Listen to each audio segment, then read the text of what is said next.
Assalamualaikum warahmatullahi wabarakatuh. Waalaikumsalam warahmatullahi wabarakatuh.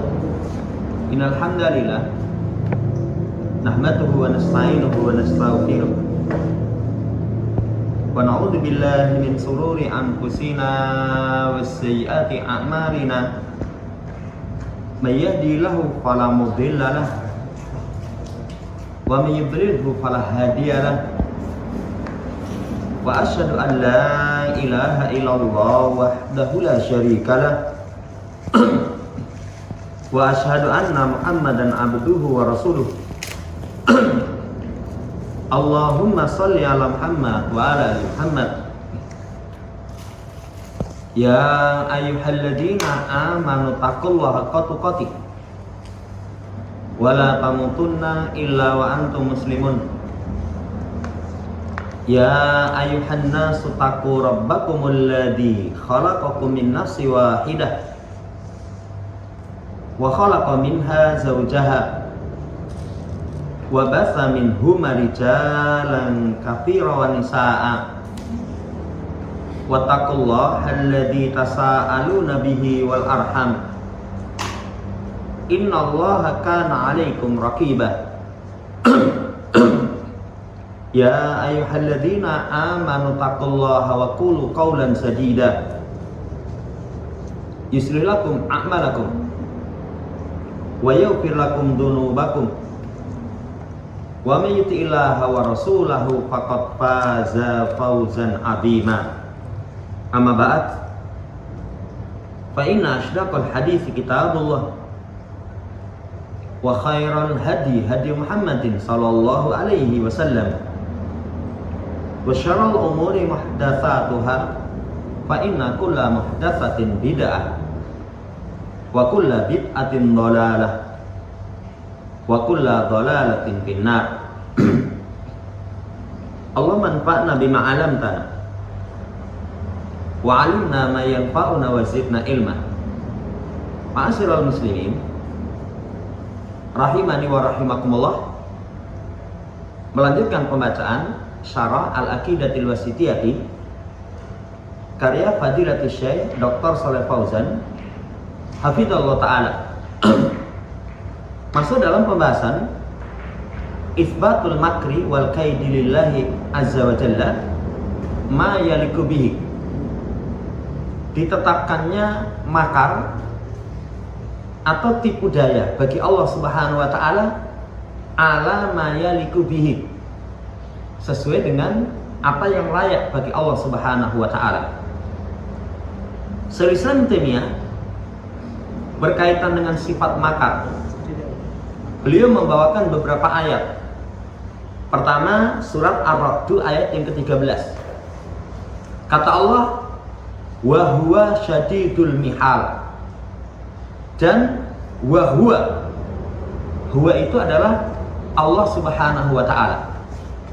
Syadidul mihal, al-mahlu itu fil lughati asyiddah, jadi keras, kuat, yakni syadidul kaid, amat keras tipu dayanya.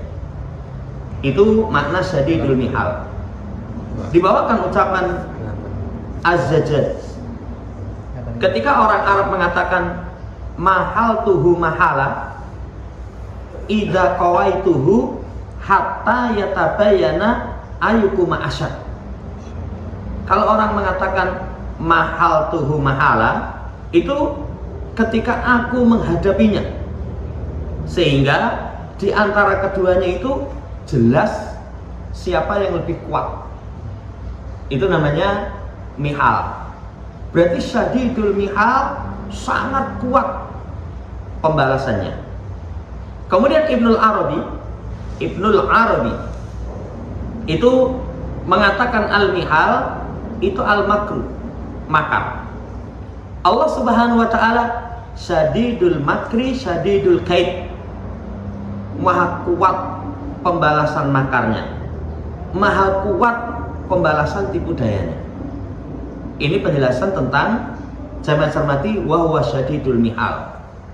Kemudian makar itu kalau datang dari sisi Allah Subhanahu wa taala, maknanya isalul makruh ila man huwa yastahiquhu min haitsu la yash'ar. Mengantarkan perkara yang tidak disukai kepada orang yang berhak dari arah yang dia tidak menyadari. Makanya disebut makar, tipu daya, itu mengantarkan sesuatu yang tidak disuka kepada orang yang berhak. Ini kalau dari sisi Allah. Tapi kalau bukan dari sisi Allah, makanya nanti sifat makar bagi Allah itu balas. Karena kalau makar pertama yang menciptakan itu orang jahat. Kalau orang bikin makar berarti kan mengantarkan kejelekan, ya, bukan orang yang berhak, dalam rangka untuk menghancurkan, tapi lewat yang dia tidak sadari. Kalau Jawa ini dingkik, jadi dari depan tersenyum, dari belakang itu nusuk. Itu makar. Makanya makar bagi Allah itu bukan Allah yang memulai, tapi pembalasan. Makanya penjelasan beliau Dr. Shalih Fauzan, wal makru minallah, makar kalau datang dari sisi Allah itu mengantarkan perkara yang tidak disukai ila man yastahiquhu, kepada orang yang berhak. Tapi kalau orang yang membuat makar biasanya kadang dia tidak berhak mendapatkan kejahatan tapi dijahati. Ini wallahu ta'ala alam. Kemudian ayat yang kedua, wa makaru wa makarallah wallahu khairul makirin. Mereka membuat makar, Allah balas makar mereka, dan Allah sebaik-baik membalas makar. Sebaik-baik membalas makar. Wa makaru, mereka membuat makar. Alladzina ahassa Isa minhumul kufra, orang-orang yang ini Isa alaihissalam merasa dari mereka itu kekufuran. Jadi orang-orang yang kafir, hum kufaru Bani Israel, orang-orang kafir dari kalangan Bani Israel. Alladzina aradu qatla Isa ya salabahu, jadi orang-orang yang menginginkan membunuh Isa kemudian hendak menyalib. Mereka bikin tipu daya. Bikin tipu daya itu pura-pura iman, ya, sampai akhirnya Isa alaihissalam itu merasa kok dari mereka itu ada kekafiran. Bikin makar. Tadi disampaikan menginginkan keburukan min haitsu la yash'ar, dari hal yang tidak disadari. Jadi kalau dari depan mesem apik, tapi dari belakang ya itu wis wak sangka mburi. Nah, ini Bani Israel menginginkan membunuh Isa kemudian mensalib. Wal makru, diulang lagi, fi'lu syai'in yuradu bididduhu, makar itu melakukan sesuatu yang diinginkan dengannya kesebalikannya. Itu tadi ketok apik, tapi ternyata ingin menghancurkan. Saudara yang saya hormati, ini dari kalangan orang kafir, dari kalangan Bani Israel, hendak membuat makar kepada Nabiullah Isa. Wa makarallahu, Allah membalas makar mereka. Artinya istadrajahum wa jazahum ala makrihim. Allah membuat kepada mereka itu istidraj. Istidraj itu dinampakkan kebaikan tapi hakikatnya untuk menghancurkan. Kalau Jawa ini dilulu. Ya, Allah balasi makar mereka. Apa pembalasannya? Fa'alqa sibaha Isa ala ghairihi. Allah lemparkan keserupaan Isa kepada yang lain. Jadi Nabi Isa itu diserupakan dengan yang lain, yang diserupakan itu mereka bunuh, mereka salib. Kemudian Nabiullah Isa Allah angkat. Makanya wa ma qataluhu wa ma salabuhu. Mereka tidak membunuh, mereka tidak mensalib, tapi Allah angkat dan wafatkan Nabiullah Isa alaihissalam. Saudara yang saya hormati, wallahu khairul makirin, Allah sebaik-baik membalas makar. Lihat syahidnya Wallahu khairul makirin. Sebaik-baik membalas makar. Aqwahum, paling kuat. Aqdaruhum, ya, paling mampu. Ala isolid dorori liman yastahiquhu, untuk mengantarkan bahaya kepada orang yang berhak. Min haitsu la yash'ar wa la yahtasib. Sementara orang tersebut tidak menyadari, tanpa pertimbangannya. Tanpa pertimbangannya. Ini saudara yang saya hormati, semakna dengan ayat yang pertama. Ditetapkan Allah memiliki sifat membalas makar itu dengan sebaik-baiknya.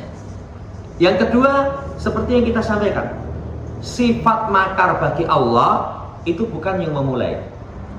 Karena kalau mengantarkan bahaya kepada orang memulai itu jahat.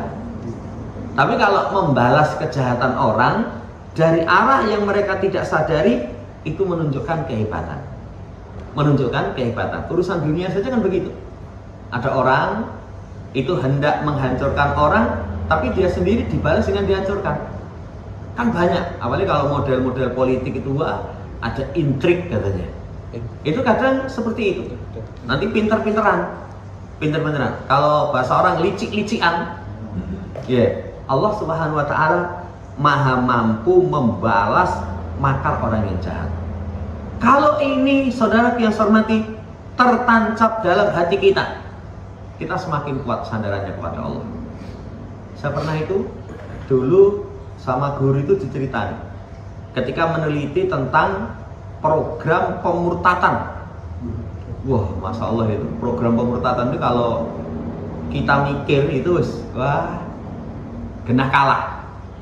Karena mereka itu memiliki program yang tertata, rapi, semua sarana itu dipakai. Ya, semua sarana dipakai. Kita kalah gitu. Ya, jangka panjang, kemudian luar biasa. Tapi kalau ingat ayat ini, wa makaru wa makarallah. Silahkan mereka bikin makar, Allah akan balas. Allah akan balas. Sampai nanti ulama terangkan, kadang pertolongan keberuntungan itu bukan karena keahlian kita membalas, membaca strategi musuh misalkan, bukan itu. Tapi diberikan pertolongan itu karena berpegang dengan syariat. Itu sebab datangnya pertolongan. Kalau ya membahas tentang strategi, tentang wah macam-macam, mereka itu luar biasa. Belum lagi pendanaannya kuat, karena mereka tidak pernah memikirkan halal haram. Sebenarnya kecekel. Ini Allah Ta'ala melahirkan ketenangan. Kemudian setelah itu wa makaru makran wa makarna makran wa hum la yash'urun. Ayat yang ketiga, mereka membuat sebuah makar, kami pun balas dengan sebuah makar, dan mereka tidak menyadari. Tidak menyadari. Kata-kata wa makaru itu kufar alladzina takalafu an qatli nabiyillahi Saleh alaihi salam wa ahlihi khifyatan khaufan min auliyaihi. Yang mereka itu orang-orang kafir itu sudah bersekongkol untuk membunuh Nabiullah Saleh alaihissalam dengan cara sembunyi-sembunyi karena khawatir takut kepada wali-walinya. Kan kalau zaman dahulu, kalau mungkin sekarang mungkin orang itu takut backingannya. Ya, dibaliknya itu. Ternyata backingan itu bukan hanya urusan yang bersifat kekuasaan. Usaha pun kayak gitu. Jadi kadang ada orang usaha itu, jangan hormati, mereka yang hasad kepada usaha orang lain itu pengen jatuhkan itu golek celai, nanti mulai dari perizinan, mulai macam-macam. Kadang kalau nggak punya orang yang kuat yang mengerti tentang itu, ya wis, jadi sapi perah. Ya, lah ini mereka takut kalau berhadapan membunuh Nabiullah Saleh, wah, nanti musuhnya akeh. Makanya kayak zaman orang kafir Quraisy hendak membunuh Nabi Muhammad SAW, mereka itu sudah kumpul. Setelah kumpul, akhirnya sepakat setiap suku mengirim satu orang. Jadi kalau setiap suku mengirim satu orang, nanti walinya Nabi Muhammad SAW atau kabilah Nabi Muhammad mau nuntut, orang kuat. Musuhnya sak jazirah Arab dengan perwakilan satu-satu. Ini juga begitu. Ya. Wa makarna makra. Kata Allah, kami pun balas makar mereka. Jazainahum bi fi'lim hada, dengan perbuatan mereka ini. Fa ahlaknahum wa najjayna nabiyana. Kami hancurkan mereka, kami selamatkan nabi kami. Wa hum la yash'urun, mereka tidak menyadari. Tidak menyadari dengan pembalasan kami. Dengan pembalasan kami. Ini menunjukkan sifat makar bagi Allah luar biasa kuat. Luar biasa kuat. Kemudian setelah itu, ayat yang terakhir surat At-Tariq. At-Tariq ayat 15 sampai 16. Kata Allah Subhanahu wa taala, innahum yakiduna kaida wa akidu kaida. Sesungguhnya mereka membuat tipu daya dengan satu tipu daya, dan aku pun membalas tipu daya mereka. Innahum kufarun Quraisy, orang kafir dari kalangan Quraisy. Yakiduna kaida, membuat yamkuruna, membuat makar li ibtali ma ja'a bi Muhammadin sallallahu alaihi wasallam minad dinil haq, untuk membatalkan apa yang datang dengannya Nabi Muhammad dari agama yang benar. Kan mereka itu untuk membatalkan apa yang dibawa oleh Nabi Muhammad SAW, semua dipakai. Semua dipakai. Cara halus nawarkan Muhammad, ngene wae. Kalau kamu pengen jadi raja, tak angkat jadi raja. Kalau kamu pengen menikahi wanita, dudingen, tak nikah nih. Kalau kamu pengen harta yang banyak, itu kami akan kumpulkan. Tapi kamu hentikan dakwah kamu lewat orang yang paling dekat dengan Rasulullah SAW ketika itu, sang paman. Lewat sang paman. Ini kan Masya Allah, cara halus. Cara halus itu kan kalau seseorang itu bahasanya wanggredase dicekel nanti buntutnya kena gitu. Sang paman ini memiliki kedudukan luar biasa di sisi Nabi SAW. Lewat sang paman, kamu sampaikan kepada ponakanmu, kalau pengen raja, menjadi raja, pengen wanita, pengen harta, itu kami akan persiapkan. Itu kalau kelas wong saiki, wah sudah blendek bahasa orang. Iya, ditawari seperti itu, sudah. Iya.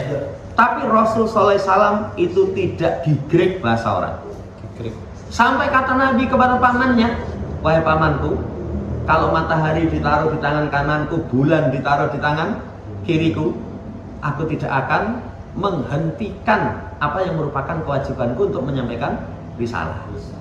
Nah itu saudara yang saya hormati, dengan cara halus, nanti dengan cara kasar diboikot, ya dimusuhi luar biasa. Ya, sampai tadi kita sampaikan, mereka rapat, kemudian sepakat perwakilan setiap kabilah mengepung rumah Rasulullah Shallallahu Alaihi Wasallam untuk membatalkan. Tapi kata Allah, wa aqidu kaida, aku balas tipu daya mereka. Sampai pembalasan tipu daya dari Allah Subhanahu Wa Taala. Semua orang jaga ngepung rumah beliau. Kemudian yang menggantikan posisi tidur di tempat tidur Rasulullah SAW, Ali bin Abi Thalib. Wah, itu tugas yang toh nyawa kalau bahasa sekarang. Ya kan, podonya ganteni mau dimatikan. Coba kalau misalkan orang itu langsung nusuk mati, kan tugas berat. Rasul SAW keluar dengan selamat sampai pasir itu ditaruh di kepala-kepala mereka nggak sadar. Mereka nggak sadar, menunjukkan wa aqidu kaida. Ya, Allah Subhanahu Wa Taala, astadrijuhum wa ujazihim ala kaidihim. Aku bikin kepada mereka tipu daya, aku balasi mereka. Ya, wa ahiduhum ala birratin wa hum la yash'urun. Kemudian aku tangkap mereka dengan tiba-tiba, dengan mendadak, mereka tidak menyadari. Pembalasan dari Allah Subhanahu Wa Taala itu maha luar biasa. Saudara yang saya hormati, ayat-ayat ini menjelaskan kepada kita Allah memiliki sifat al-makar wal kaid. Nisbatu dzalika ila subhanahu hakikatan ala babihi. Penyandaran itu kepada Allah itu hakiki. Ya, hakikatan ala babihi, sesuai dengan babnya, nyata. Kenapa kok dikatakan dengan secara hakiki? Ada orang-orang yang mengingkari, mosok Allah memiliki sifat tipu daya. Padahal sudah diterangkan, tipu daya Allah itu bukan pertama, membalas. Karena kalau orang membuat tipu daya pertama kali, itu kejahatan. Tapi kalau membalas orang yang berbuat jahat, menunjukkan hebatnya. Ya. Jadi makar isalu syai' ilal ghaib bitariqin khafi, mengantarkan sesuatu kepada yang lain dengan cara sembunyi. Sama seperti kait, sama seperti mukhada'ah. Ya, membuat tipu daya. Makar dan kait itu ada dua jenis. Qabihun, jelek, yakni isalu dalika liman la yastahiquhu, mengantarkan itu kepada orang yang tidak berhak. Itu jelek. Makanya tadi kita sampaikan, kalau orang memulai tipu daya, membuat makar, itu jelek. Karena tidak berhak, dia bikin kerusakan. Tapi ada kalanya baik. Apa baik itu? Isaluhu ila man yastahiquhu uqubatan lahu, mengantarkan kepada orang yang berhak sebagai hukuman. Yang pertama madmum, yang kedua mamduh. Yang pertama tercela, yang kedua itu terpuji. Allah Subhanahu wa taala yaf'alu min dalika ma yuhbadu alaihi adlan minhu wa hikmatan. Allah membalas itu terpuji. Kenapa? Keadilan. Kamu jahat, ya wis, tak balas ya. Allah membalas kejahatan orang. Menunjukkan pembalasan Allah itu terpuji karena mengandung hikmah. Semua yang Allah lakukan itu mengandung hikmah. Wallahu subhanahu wa ta'ala itu ya'khudud dzalima wal fajira min haitsu la yahtasib. Allah nanti akan menghukum orang yang dolim, orang yang fajir dari arah yang tidak pernah mereka pertimbangkan. La kama yaf'alu dzulmata bi ibadillah, tidak sebagaimana yang dilakukan abdul matu, orang-orang yang dolim dengan hamba Allah. Enggak. Kalau orang dolim berbuat kepada hamba Allah, itu kadang masih pertimbangan, engkau ngene, ya, dipancing ke sini, nanti dikasih umpan ini, kena. Tapi kalau berkaitan pembalasan Allah, kadang mereka nggak sadar, bahkan kadang merasa menang sementara kalah. Wallahu ta'ala alam. Ini penjelasan dari ayat seperti itu. Kemudian Allah Subhanahu wa taala lam yasif nafsahu bil kaid wal makir wal khada wal hida. Allah Subhanahu wa taala tidak mensifatkan dirinya dengan kait, makar, hida, tipu daya, ila ala wajhil jaza, kecuali lewat pembalasan. Jadi membalas saja. Liman fa'ala dzalika bi ghairi haqqin, kepada orang yang melakukan tanpa alasan yang benar. Ya, tanpa alasan yang benar. Sehingga ulima anal mujazata hasanatun minal makhluk. Fakaifa bil khaliq subhanahu wa ta'ala. Sehingga diketahui pembalasan itu baik dari makhluk. Bagaimana dengan sang pencipta? Kalau misalkan orang jahat, kejahatan itu dibalas. Makhluk mengatakan ya wis setimpal, layak, pantas. Lalu bagaimana ketika itu yang melakukan sang pencipta? Ya tentu ada orang yang memusuhi musuh-musuh, ya, memusuhi wali-wali Allah Subhanahu wa taala, utusan-utusan Allah. Bikin tipu daya, Allah balas. Ya kalau bahasa kita ya wis layak, baik. Makanya pembalasan jamaah hormati dari kejahatan yang itu tersembunyi itu terpuji. Itu ya yang baik, tapi bukan sekali lagi memulai. Wallahu ta'ala. Kemudian di situ ada tanbih, ada peringatan, nisbatul kaid wal makar wa nahwihi ma ilai subhanahu min itlaqil fi'li alaihi ta'ala. penisbatan kaid wal makar, tipu daya, dan yang semisal keduanya kepada Allah itu dari pemutlakan perbuatan atasnya. Ya, dan perbuatan itu lebih luas daripada nama. Makanya Allah tidak bisa dinamai dengan Al-Makir. Nanti kalau pembahasan nama dan sifat lebih luas sifat. Kenapa lebih luas sifat? Setiap nama mengandungi sifat, tidak setiap sifat mengandungi nama. Tidak setiap sifat mengandungi nama. Makanya perbuatan lebih luas daripada nama. Allah Subhanahu wa taala itu memutlakkan atas dirinya perbuatan lam yatasamma minha bi asma'il fa'il. Allah tidak bernama dengan namanya, dengan nama-nama sebagai pelaku. Sebagai pelaku. Iya. Wa syaa wa lam yusamma bil murid wa sya'i. Contohnya Allah memiliki kehendak. Allah enggak punya nama misalkan al-murid atau asya'i. Allah memiliki sifat membalas makar, tapi Allah enggak memiliki nama al-makir, al-kaid. Ya, Allah Ta'ala alam. Kenapa? Karena kalau penamaan dari sifat-sifat yang disebutkan itu bisa terpuji, bisa tercela. Allah Ta'ala alam. Jadi kesimpulannya itu dimutlakkan kepada perbuatan. Yaitu tadi, setiap nama mengandungi sifat, setiap sifat tidak mengandungi nama. Makanya pembahasan sifat lebih luas. Pembahasan sifat lebih luas. Allah Ta'ala alam. Selesai. Ya, nanti pelajaran yang bisa dipetik, saudara yang saya hormati, orang jujur di atas jalan kebenaran. Silahkan orang punya tipu daya, kalau orang jujur Allah akan berikan pertolongan dari arah yang orang tersebut tidak menyadari. Ini nanti melahirkan, ya sudahlah, kuat harapan kepada Allah, yang penting lurus-lurus. Wes silahkan kamu bikin tipu daya ke apa, Allah nanti akan membalas kejahatan. Allah Ta'ala. Setelahnya Allah disifati dengan al-afu wal maghfirah wal rahmah wal izzah wal qudrah.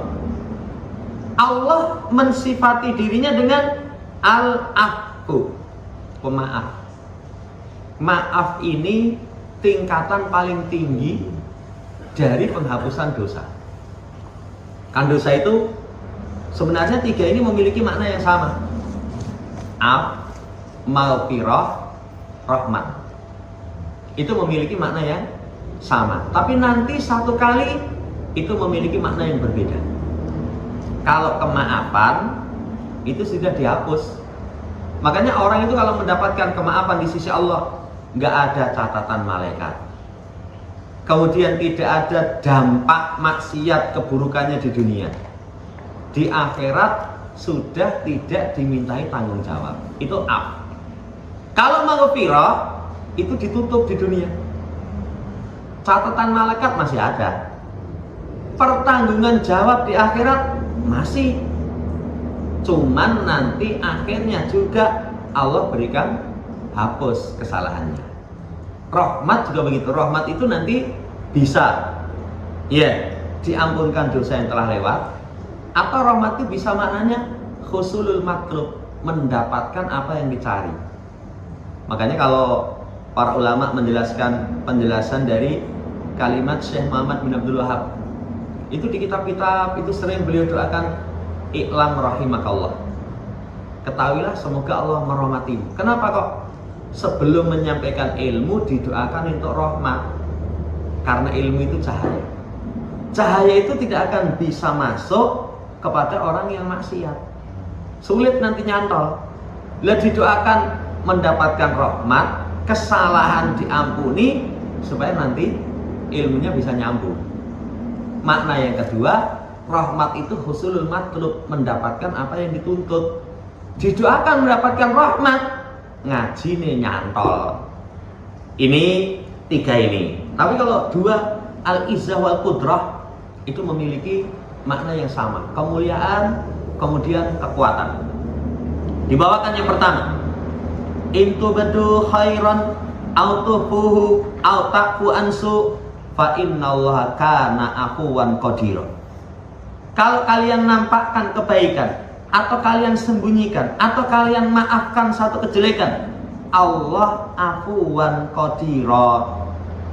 Allah maha pemaaf. Kemudian Allah Subhanahu wa taala maha mampu. Maaf disertai dengan kemampuan, itu menunjukkan kemuliaan. Karena kalau maaf karena lemah, itu nggak mulia. Ya contohnya di jalan pamplengi sama orang, iya mas, tak maaf ke. Lama mau maaf ke? Uang sangar gede dur. Itu lemah itu lemah. Tapi kalau misalkan saya ngamplengi sangar gede dur, tak maaf ke mas. Lah kenapa? Saya misalnya balas itu acur deh. Ya, itu berarti afuwan qadira. Kemaafan disertai dengan kemampuan ini, masya Allah. Betapa Allah Subhanahu wa taala itu maha gagah, maha perkasa. Intu bedu khairon, jika kalian nampakkan kebaikan. Apa boleh menampakkan kebaikan? Diperbolehkan. Saudara yang saya hormati, kalau hati terjaga dari keikhlasan. Terjaga dari keikhlasan. Tudhiruhu autufuhu fatakmaluhu sirra, atau kamu amalkan dengan cara rahasia. Nanti ada amalan yang dirahasiakan, itu jenis amalan tertentu lebih utama.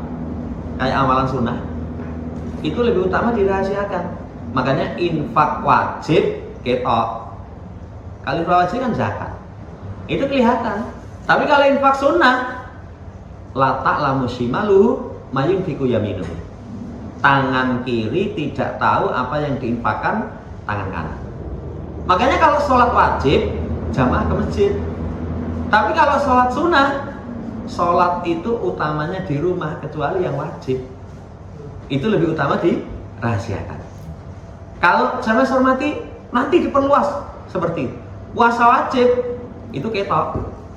Bahkan kalau puasa wajib, ya itu kok orang sengaja menyembunyikan, itu bisa nanti dihukum kalau ada penguasa. Orang puasa. Tapi kalau puasa sunnah, itu lebih utama dirahasiakan. Sampai di masa salaf itu sekian tahun puasa, orang rumah tidak tahu, orang pasar tidak tahu. Kalau makan yang pasar sama istrinya disangoni pangan, digowo, itu bayangannya orang rumah, oh bapak nggak puasa. Begitu sampai pasar waktunya makan siang, dum-dum makan siang, orang pasar tidak tahu dum-dum makan siang itu berarti orang poso. Ini saudara yang saya hormati, autufu autakfu ansu, atau kamu itu takfu tatazawwaju amman asa ilaikum. Kamu lampaui orang yang berbuat jelek kepada kalian. Jadi dimaafkan. Kan nanti kalau orang dijahati sama orang, itu tingkatannya nanti. Saya hormati, pertama itu dengan membalas semisal. Jaza usai'ah sayi'atun bimisliha. Itu boleh. Itu diperbolehkan. Ini pernah kita sampaikan. Cuman kalau pembalasan itu lebih, kita dosa. Ya sampai kalau ulama itu yang pernah kita contohkan, orang mengatai kita, ya kalau anjing, kita balas antal hinzir, kamu babi, itu dolim. Itu dolim. Wong kiri, podo kue kiri, gudikan, itu sudah dolim. Kenapa? Karena ada tambahan gudikan. Tapi kalau nanti dulan misalnya, itu sekedar itu. Itu saya hormati, membalas kebaikan, membalas keburukan semisal keburukan. Lebih tinggi memaafkan. Lebih tinggi memaafkan. Lebih tinggi lagi lapang dada. Lebih tinggi lagi lapang dada. Maaf itu belum tentu dalam hatinya itu sudah tidak ada rasa sakit. Maaf itu belum tentu dalam hatinya sudah tidak ada rasa sakit. Contohnya Nabi kita Muhammad SAW, Hindun, itu kan jahatnya luar biasa sebelum mendapatkan hidayah. Iya, ketika penaklukan kota Mekah, masuk Islam, Rasul memaafkan itu. Tapi Rasul nggak mau melihat wajahnya. Itu maaf. Lebih tinggi lagi lapang dada. Selain memaafkan, hatinya sudah longgar. Lebih tinggi lagi idfa billati hiya ahsan fa idzal ladzi bainaka wa bainahu adawatun ka'annahu waliyyun hamim. Menolak kejelekan dengan kebaikan itu paling tinggi. Itu kalau kelas Nabi Muhammad SAW, kejelekan orang dibalas dengan kebaikan, sehingga nanti permusuhan menjadi teman akrab. Ada sahabat itu kalau disuruh menggambarkan wajah Rasulullah SAW itu nggak mampu. Kenapa nggak mampu? Kisahnya dulu sebelum mendapatkan hidayah, paling gedeng dengan Rasul, sampai berencana mau membunuh Rasulullah Shallallahu Alaihi Wasallam. Tapi Rasul itu sangat baik, saking baiknya luar biasa. Sahabat ini yang dulunya benci terenyuh masuk Islam. Tapi saking segannya dengan Rasul, itu nggak berani nyawang wajah Nabi. Jadi kalau misalkan suruh coba terang wajah Nabi itu kayak apa, nggak mampu. Saking segannya kepada Rasulullah Shallallahu Alaihi Wasallam. Nah, ini tingkatan saudara yang saya hormati, itu paling tinggi seperti itu. Autafu ansu, masa Allah memaafkan. Ditutup dengan innallaha kana afuwan, sesungguhnya Allah pemaaf dari hambanya. Hamba itu kesalahannya nanti Allah akan lampaui. Ya, nggak pernah dihitung. Kalau dalam hadis kursi itu fala ubali, aku nggak akan pedulikan. Qadir alal intiqam, Allah mampu untuk membalas. Bima kasabat aidihim, dengan apa yang diupayakan tangan mereka. Fakta dubi subhanahu fa innahu ya'fu ma'al qudrah, maka teladani dengan Allah Subhanahu wa taala, Allah memaafkan seiring dengan kemampuan. Seiring dengan kemampuan. Ayat ini ditetapkan Allah memiliki sifat maaf. Allah memiliki sifat maaf, cari sebab datangnya kemaafan Allah. Cari sebab datangnya kemaafan Allah Subhanahu wa ta'ala. Kemudian pelajarannya, kalau Allah pemaaf, miliki sifat pemaaf. Kayak orang, kisahnya Abu Bakar. Abu Bakar itu punya kerabat namanya Mistah. Mistah ini termasuk yang ikut menyebarkan berita fitnah kepada ibunda Aisyah. Padahal Mistah ini nafkahnya ditanggung Abu Bakar. Coba kalau kita misalkan punya kerabat, wis nafkahi kita yang ngurusi, kemudian ikut menfitnah anak kita, ora keloro-loro, sampai Abu Bakar itu bersumpah akan memutus nafkah. Tapi kata Allah, wal yafu wal yasfahu, hendaknya memaafkan lapang dada. Apa nggak suka Allah kasih maaf? Lah itu, kalau Allah memberikan maaf supaya kita memiliki sifat pemaaf. Namanya, jamaah hormati, kebaikan itu akan muncul dengan memperhatikan kebaikan. Dengan memperhatikan kebaikan. Sesama makhluk pun begitu. Orang itu kadang bisa lahir sifat baik karena pernah punya pengalaman. Ih mas, wah, saya itu ngerasa kayak di posisi dia. Di posisi dia, kemudian terpuruk gitu, dibantu sama orang, terkesan sekali. Yo, kalau nanti kamu temui orang yang seperti itu, bantunen. Itu namanya, saudara yang saya hormati, kebaikan itu bisa melahirkan sifat kebaikan. Tapi kalau orang berakal, lah ini hendaknya kalian ikuti Allah Subhanahu wa taala memaafkan seiring dengan kemampuan.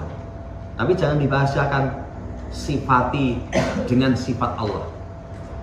Kan ada dalam kalimat orang-orang itu, hendaknya kamu memiliki sifat sebagaimana sifat Allah. Ya orang mungkin. Sifat Allah itu penuh kesempurnaan.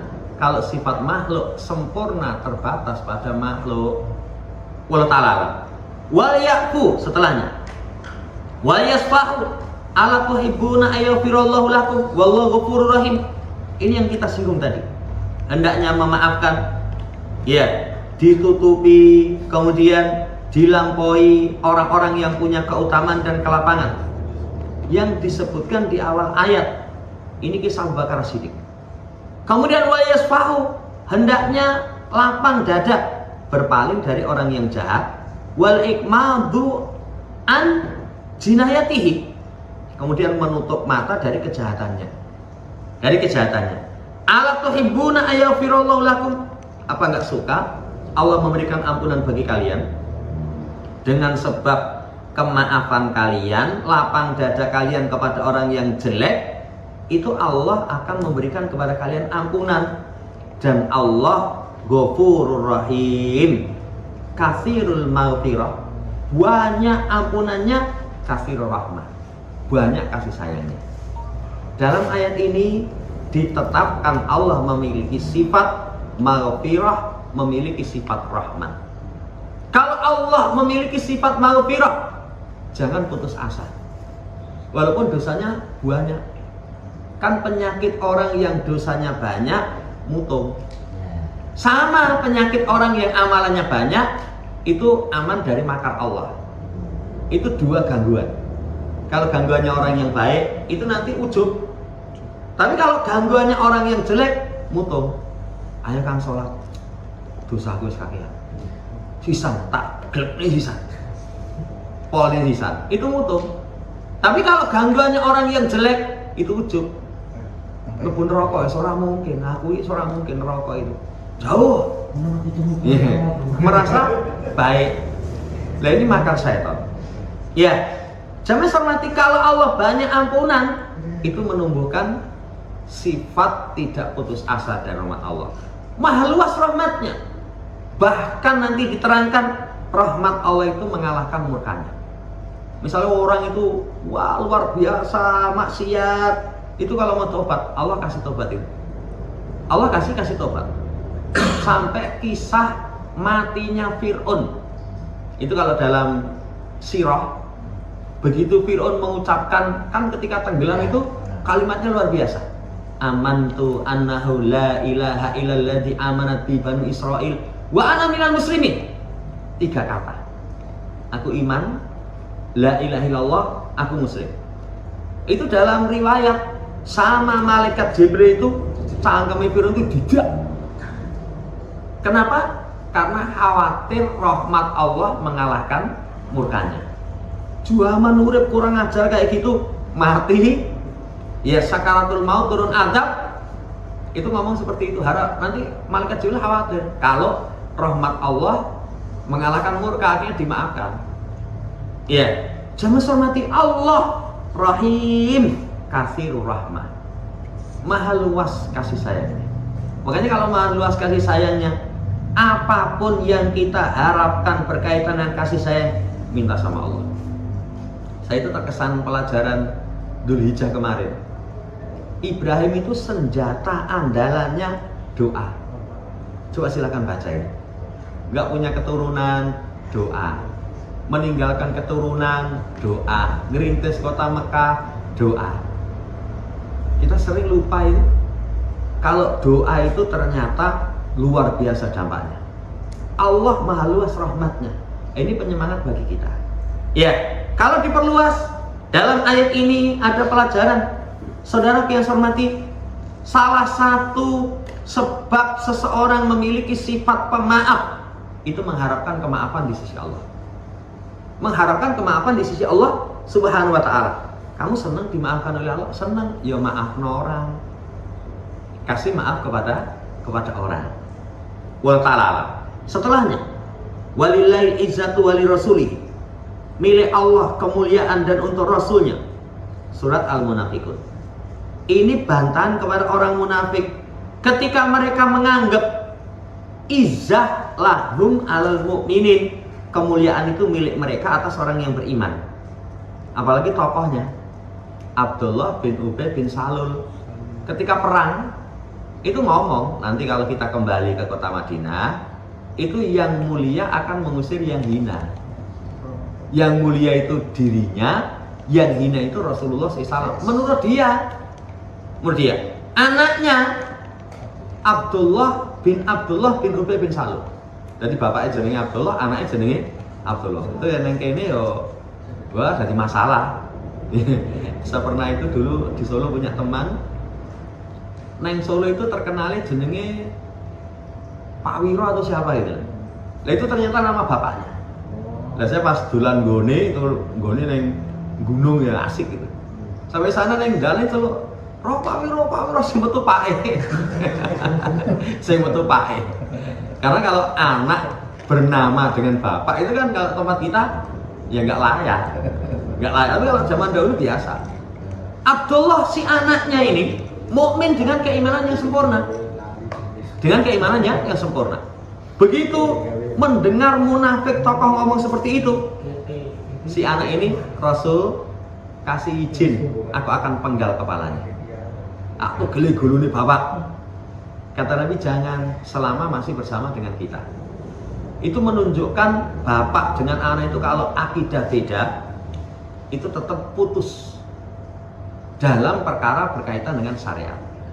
Ya, tapi kata Nabi, jangan selama bersama dengan kita. Orang munafik itu kalau di barisan kaum muslimin, itu jihadnya dengan dalil, dengan hujah, bukan dengan pedang.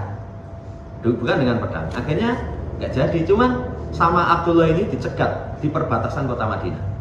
Begitu mau masuk, nggak boleh. Sampai Rasulullah memberikan izin untuk kamu masuk. Lah ini saudara yang saya hormati, menganggap dirinya mulia, menganggap mereka itu memiliki al-izzah, al-quwwah, wal-ghalabah. Jadi memiliki kekuatan, memiliki kemampuan untuk mengalahkan. Sementara jamaah yang saya hormati, izzah itu lillahi wahdah, milik Allah. Milik Allah subhanahu wa ta'ala. Waliman afadahu alaihi min rusuli wa salihi abidi lali ghairihim. Kemudian bagi siapa yang ini mengikuti Rasul dari utusannya, orang soleh, hambanya, bukan kepada selain mereka. Jadi kemuliaan itu hanya milik Allah dan Rasulnya dan orang yang beriman. Pelajarannya ditetapkan Allah memiliki sifat izzah. Pelajaran tambahannya, kalau pengen mulia, itu cari kemuliaan di sisi Allah. Karena kemuliaan yang bukan dari sisi Allah itu semu. Itu semu. Kemarin itu ada orang curhat. Apa curhatannya? Ketika bersinar semua datang, tapi begitu redup semua pergi. Iya, itu bahasanya, wah dari pas sukses do morong api-api, barang bangkrut menjauh. Makanya kalau orang terbiasa ikhlas, itu nggak ada kata-kata saya ditinggalkan, enggak. Kan kadang ada kata-kata, barang aku pengen do moro kabeh. Lah kamu wae ikhlas. Kalau kamu kasih ikhlas, nggak ada kata-kata gagal, nggak ada kata-kata gagal. Walaupun kalau dunia biasa, dunia itu apa enek, wong kok moro kok pas susah. Ya, nggak ada. Makanya pernah ada orang, saya golekne bojo sing gelem tak jak rekoso. Saya ngomongnya wegah saya itu. Lah masa golek bojo dijak rekoso. Lah ada yang mau. Ya kalau orang hidup mesti pengen bahagia. Tapi kalau misalnya bahasanya orang ngono jadi mau menerima aku apa adanya, mau dijak berjuang bareng misalnya gitu kan lebih baik. Tapi kalau belum ya mau nggak tak ajak hidup susah ya jangan. Karena orang itu nggak mungkin. Nah itu biasa kan orang misalnya diundang makan-makan moro, wah anggur jak mangane moro, anggur ora gelem milih, lumrah. Kalau mana pas kondisi bangkrut harus golek utangi duit ora gelem, itu lumrah. Iya, sama hormati. Ini kalau ingin mendapatkan kemuliaan itu di sisi Allah. Kemudian ayat terakhir, fabi izzatika la ughwiyannahum ajmain. Ini ucapan iblis. Iblis itu bersumpah demi kemuliaan-Mu ya Allah, aku akan simpangkan la udilanna bani Adam. Aku akan sesatkan semua anak Adam. Kemudian aku akan hiaskan kepada mereka syahwat kepada mereka. Jadi syahwat itu seakan-akan baik. Kemudian dimasukkan syubhat kepada mereka sehingga mereka itu gawina jami'ah, menyimpang. Kemudian ketika tahu tipu dayanya nggak akan selamat dalam pengikutnya dari orang-orang kafir, dari orang-orang yang pelaku maksiat, itu begitu tahu, wah ngeri tipu dayanya. Yang selamat cuman illa ibadaka minhumul muhlasin, kecuali hambamu yang ikhlas. Saudara yang saya hormati, menunjukkan kepada kita dalam ayat ini Allah ditetapkan sifat mulia. Allah ditetapkan sifat aziz, izzah. Fabi izzatika, demi kemuliaan. Iblis saja mengakui bahwasanya Allah itu memiliki sifat kemuliaan. Kemudian pelajaran yang kedua, hati-hati. Iblis sudah bersumpah untuk menyesatkan semua anak Adam. Semua anak-anak Adam. Nah, ini jamaah hormati, semuanya Adam itu akan disimpangkan. Dengan cara apa? Disimpangkannya dengan dua, syahwat, subuhat. Syahwat dan subuhat itu akan disimpangkan dengan cara yang seperti itu. Kalau syahwat yang diserang keinginan, ujian gangguan dari sisi keinginan itu berat. Karena kalau orang diuji ora pengen itu aman. Tapi kalau diuji pengen, saya pernah kisahkan tentang kisahnya Aksha. Aksha itu begitu mau masuk Islam, teman-temannya menghalangi. Bentuk menghalangi itu, Syak, nanti kalau kamu masuk Islam, kamu disuruh sholat. Ya, disuruh sholat. Nanti kata Syak, sholat apa? Bakti sama Allah. Karena ringan, mampu. Nanti kalau masuk Islam, kamu suruh sodakoh. Kata Syak, sodakoh itu baik, berbagi kepada sesama. Mentah. Lagi kalau masuk Islam, kamu nggak boleh zina. Apa kata Syak? Zina itu buruk, aku sudah tua. Diganggu dengan syahwat zina karena nggak ada hasrat, kuat. Tapi begitu terakhir, Syak, nanti kalau kamu masuk Islam nggak boleh minum minuman keras. Wah, iki sing abot kata Syak. Akhirnya temennya itu nyarankan ngene wae, Syak, setahun mulih mendem di pol-polke, tahun depan masuk Islam. Akhirnya begitu pulang jatuh dari kendaraan mati. Lah itu pelajarannya, jamaah hormati. Syaitan dalam menyesatkan anak Adam itu lewat syahwat. Dan ini berat. Karena sekali lagi kalau diganggu kita pengen, itu lebih berat dibandingkan dengan diganggu tidak pengen. Makanya kesabaran Nabi Yusuf dicemplung ke sumur. Paling dicemplung ke sumur itu sampai akhirnya dipungut, dijual. Dengan kesabaran diganggu Imro'atul Aziz, itu lebih berat gangguan dari Imro'atul Aziz. Kenapa? Karena kalau sabar dicemplung ke sumur, itu namanya sabar itiror. Itiror itu di luar kemampuan kita. Arep ngelawan, ya nggak berani, nggak bisa. Tapi kalau sabar diganggu Imro'atul Aziz, itu ikhtiar, pilihan. Lah kita syahwat ini apa? Ini godaan iblis. Obatnya apa? Obatnya kata para ulama, sabar. Syahwat itu obatnya sabar. Yang kedua subuhat. Idhal subuhat alaihim. Dimasukkan subuhat. Subuhat itu kerancuan. Kerancuan itu obatnya ilmu. Orang itu kalau nggak punya ilmu, wah sudah rancu. Sudah rancu. Nanti syaitan akan menyesatkan kepada mereka. Lah ini obatnya dengan ilmu dan keyakinan. Kalau punya ilmu keyakinan, enggak, itu keliru itu. Ini dalilnya yang benar. Wallahu ta'ala alam, itu fikih tambahan yang kedua. Yang ketiga, menunjukkan utamanya ikhlas. Orang yang ikhlas selamat dari godaan syaitan. Jadi kalau musuh orang ikhlas itu angel.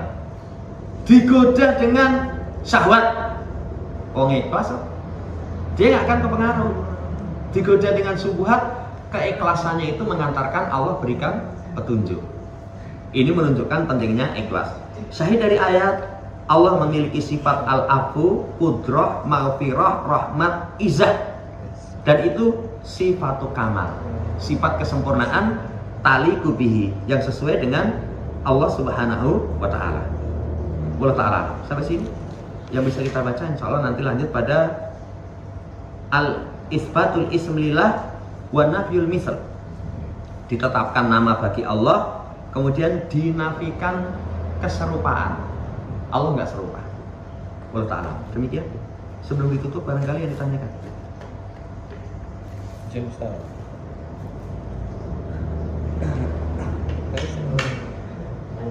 Terkait makar tadi, kapan kita bisa disyariatkan untuk membalas makar orang ketika orang tersebut misal dari sisi harga diri atau fisik, pekerjaan atau keluarga ada makar kepada kita, atau kita diambil harta kita, itu gimana? Kapan saatnya membalas itu? nanti dalam syariat itu ada kemaafan, ada kisos. Ya, ada kemaafan, ada kisos. Mana yang terbaik? Kalau orang dimaafkan itu lebih baik. Makanya ada ayat faman afa wa aslaha. Siapa yang memaafkan aslah, maka pilih memberikan maaf. Pilih memberikan maaf. Ada itu di kemarin itu di Lampung. Jadi wong nyolong kopi. Konangan. Ya. Setelah konangan itu, orang yang kopi ini dicolong itu paham, ini wong kepepet. Ditanya, apa nyolong? Anu, niki bojo kula mboten mangan gitu. Iya, nggak ada yang dikasih makan. Ya wis, Pak En dolen kono, yang kurang jimuneh. Kurang jimuneh. Setelah itu, karena wis dikon ngemek, nggak dilapor ke polisi, kalau kurang suruh ngambil lagi. Itu malah akhirnya jadi wong itu apik banget. Gelem sholat, dikandani manut. Seperti itu kita pilih jalur kemaafan. Tapi ada tipe orang itu kalau dikasih maaf kurang ajar. Iya. Kalau bahasa Jawa itu dikasih ati rogo rempelok. Iya. Itu kalau seperti itu kali waktu dikasih pelajaran. Itu namanya jaza sayi'atun bimisliha. Boleh tapi semisal. Cuman kalau secara langsung biasanya nanti nggak akan berhenti. Makanya kalau dalam syariat itu dibawa ke mahkamah syariah.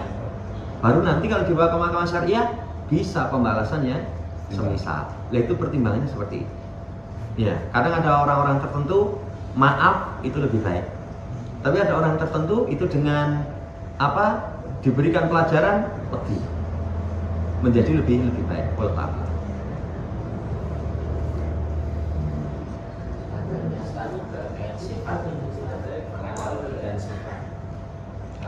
pernah mendengar kajian Ustaz itu maksudnya itu baik, tapi kok di hati masih kurang satu. Jadi begini Ustaz, beliau menasihatkan itu kepada sesama muslim itu untuk mudah memaafkan. Tapi kalimat awalnya itu kemudian gini, Allah aja yang maha sempurna itu maha pemaaf, apalagi kita manusia yang tidak sempurna. Jangan istilahnya tidak mudah memaafkan. Itu apakah boleh seperti itu Ustaz? Justru kalimat pendahulunya itu bertolak belakang. Kesempurnaan itu memang menuntut maaf. Makanya afuwan qadira. Lah kita, kenapa kamu nggak maafkan? Loh saya nggak sempurna kok. Lah justru harusnya begitu. Iya, kesempurnaan itu menuntut maaf. Tapi kalau nggak sempurna kan nggak bisa. Makanya kalau haknya Allah dibangun di atas kemaafan. Hak adami nggak bisa. Makanya kalau tobat tentang haknya Allah cukup 5. Cukup 5 itu dihentikan maksiat, nyesel, berjanji tidak akan mengulangi, kemudian ikhlas, pintu tobat belum tertutup. Tapi kalau haknya adami tambah 1, datang minta maaf. Kalau nggak datang minta maaf, itu nanti di akhirat nanti akan ada pertanggungan jawab. Makanya ulama, dosa pembunuhan itu sulit ada maaf dibandingkan dengan dosa syirik. Padahal secara akidah besar mana? Syirik. Kenapa kok syirik bisa dimaafkan? Allah itu zat yang maha sempurna. Ya, sebesar apapun dosa kita, Allah memaafkan. Tapi kalau hak adami, kan kalau seorang bunuh ada 3 hak yang dia langgar. Syariat itu hak Allah itu pemaaf. Yang kedua walinya, yang ketiga orang yang dibunuh. Kalau walinya itu bisa dengan gugur 2, dimaafkan dengan membayar diat atau dikisos, itu bisa gugur. Tapi kalau yang mati, misalnya wis di kamar jenazah, kita datang, maaf tenang kemarin kilaf saya, mata ini kowe, apa bisa? Ya wis, apa-apa, sepatutnya mati. Nggak bisa. Walaupun kalau keumuman tetap nanti ada kesempatan untuk diberikan maaf, masih ada kesempatan diberikan maaf. Tapi itu menunjukkan hak adami itu dibangun di atas kebahilan. Ya saya sering, jadi lihat bahasa-bahasa orang itu yang saya kurang cocok. Lah kemarin itu ono status apa itu? Sudah miskin, nggak sholat, itu istidrat dari Allah. Istidrat itu apa? Istidrat itu diberikan kesenangan, tapi dia balas dengan kekufuran, lalai. Lah yang miskin apa seneng? Karena kayak gitu orang asal share. Terus kemarin ada lagi yang kalimat cuman saya wis apa ya kalimatnya? Itu saya sering kayak gitu. Padahal kalau kita lihat para ulama kita terdahulu, itu yang mereka angkat itu bukan ucapan orang. Nas, ucapan orang itu hanya sekedar untuk mendetailkan dari nas. Kayak Imam Bukhari itu, sampai orang katakan fikihnya Imam Bukhari dalam babnya. Bab itu kesimpulan dari nas. Kenapa kita nggak populerkan misalnya ayat ini faedahnya ini, hadis ini faedahnya ini? Ya kadang ucapan orang itu, ya saya pernah rame sama, ya mungkin beliau ini nggak tahu kenal saya apa enggak, tapi saya bahasanya juga bahasa tanya. Jadi di status dia itu ini doa Allahumma yassir wala tu'assir. Ya Allah, mudahkan jangan kau persulit. Itu kalau orang membaca sekilas, Allah itu suka mempersulit. Suka mempersulit. Iya, suka mempersulit. Itu apakah kalimat hadis? Apakah kalimat ayat? Kenapa kok tidak menggunakan kalimat Allahumma la sahla illa ma ja'altahu sahla? Itu kan ada hadisnya. Kadang orang itu lebih suka mempopulerkan kalimat-kalimat seperti itu. Kadang pemilik kalimat dipopuler seneng. Iya, ngomong Islam kok penyemangatnya Mario Teguh. Bisa nggak ngeremehkan. Kan harusnya nggak gitu. Ya, harusnya kan lebih suka memilih ayat atau hadis. Ya. Wallahu ta'ala. Jadi ini penting ya. Dan saya kemarin juga sering orang ketemu seperti itu, akhirnya memunculkan pemahaman yang keliru. Jadi kemarin juga ada bikin status itu, akhirnya orang sing bantah tauhidkan semua apa gitu bahasanya. Jadi tauhidkan semua apa. Terus akhirnya orang takut, berarti kalau saya jadi dokter ya kedokteran harus tauhid itu. Akhirnya kan sama. Harusnya kan nggak begitu. Misalkan dengan ayat itu seorang memiliki tauhid yang baik, pentauhidan kepada Allah, nanti semua profesi dia akan baik kalau memiliki akidah yang baik. Banyak sekali nanti kalimat-kalimat ya kayak bekam sunnah itu saya sering. Jadi wingi itu saya cuma seneng baca-baca di guru-guru itu. Jadi ada orang katakan bekam sunnah, yang lain komentar memang ada bekam yang bukan sunnah. Terus bekam sunnah itu apa? Apa bedanya bekam sunnah dengan bekam yang bukan sunnah? Kan memunculkan kalimat akhirnya rancau. Bekam itu pengobatan yang memang sunnah Nabi SAW. Kan pengobatan Nabi, cuman harusnya yang dijaga itu jangan sampai nanti dinisbatkan kepada pengobatan Nabi, tapi ternyata rusak karena sebab dia nggak sesuai dengan prosedurnya Nabi. Wallahu ta'ala. Jadi sering kalimat-kalimat seharusnya itu dihindari.